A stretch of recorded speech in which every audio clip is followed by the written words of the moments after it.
ഈ കേൾക്കുന്നത് കേവലം താളമേളങ്ങളല്ല. കാലങ്ങളായി പുരുഷാധിപത്യം കൊടിനാട്ടിയ പഞ്ചവാദ്യത്തിന്റെ മാസ്മരിക ലോകത്ത് ഒരു കൂട്ടം സ്ത്രീകളുടെ പോരാട്ടത്തിന്റെ കേളികൊട്ടാണ്. എടപ്പാളിലെ സോപാനം സ്കൂൾ ഓഫ് പഞ്ചവാദ്യത്തിലെ 74 വനിതകളാണ് ചരിത്ര നേട്ടത്തിൽ പങ്കാളികളായത്. ഞായറാഴ്ച രാവിലെ പഞ്ചവാദ്യം അരങ്ങേറ്റത്തിൽ ഏറ്റവും കൂടുതൽ വനിതകളെ അണിനിരത്തിയതിനുള്ള ഗിന്നസ് റെക്കോർഡ് സോപാനം സ്കൂൾ സ്വന്തമാക്കുമ്പോൾ അതിന്റെ ഭാഗമായി കേരളത്തിന് തന്നെ അഭിമാനമാകുകയാണ് ഈ പെൺപുലികൾ.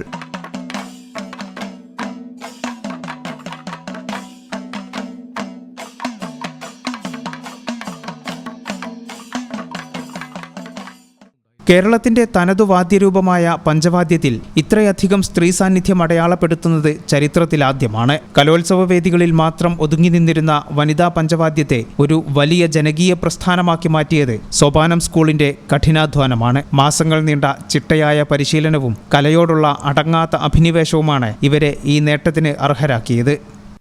സ്കൂൾ ഓഫ് പഞ്ചവാദ്യം ചരിത്രത്തിൽ ഇടം നേടുകയാണ്.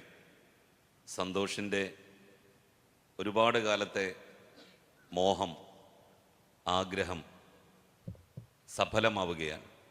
വീട്ടമ്മമാരും വിദ്യാർത്ഥിനികളും ഉദ്യോഗസ്ഥരുമെല്ലാം അടങ്ങുന്ന ഈ സംഘം കലയ്ക്ക് ലിംഗഭേദമില്ലെന്ന് ലോകത്തിന് കാട്ടിക്കൊടുക്കുന്നു. എടപ്പാളിന്റെ മണ്ണിൽ നിന്ന് കൊട്ടിക്കയറിയ പെൺകരുത്തിന്റെ ഈ താളപ്പെരുക്കം ഇനി ലോകത്തിനു തന്നെ മാതൃകയാകും. ലോക വനിതാ ദിനത്തിന് ഇതിലും മികച്ചൊരു സമ്മാനം കേരളം നൽകാനില്ല.